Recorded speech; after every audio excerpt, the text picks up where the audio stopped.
Hello everyone, முட்டை பணியார குழம்பு ரெசிபி தான் பார்க்க போகிறோம். நம்ம சேனலில் ஆல்ரெடி அப்லோட் பண்ணியிருக்கோம்.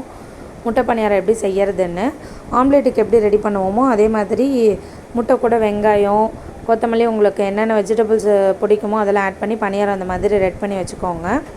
ஒரு பேனில் வந்துட்டு ஆயில் ஹீட் பண்ணிவிட்டு நம்ம ஸ்பைசஸ் எல்லாம் ஆட் பண்ணிக்கோங்க. பட்டை, கிராம்பு, சோம்பு எல்லாத்தையும் ஆட் பண்ணிவிட்டு கொஞ்சமாக சின்ன வெங்காயம் கட் பண்ணி ஆட் பண்ணிக்கோங்க. தக்காளி வந்து நான் அரைச்சி தான் சேர்ப்பேன் எப்பயுமே கிரேவிக்கு.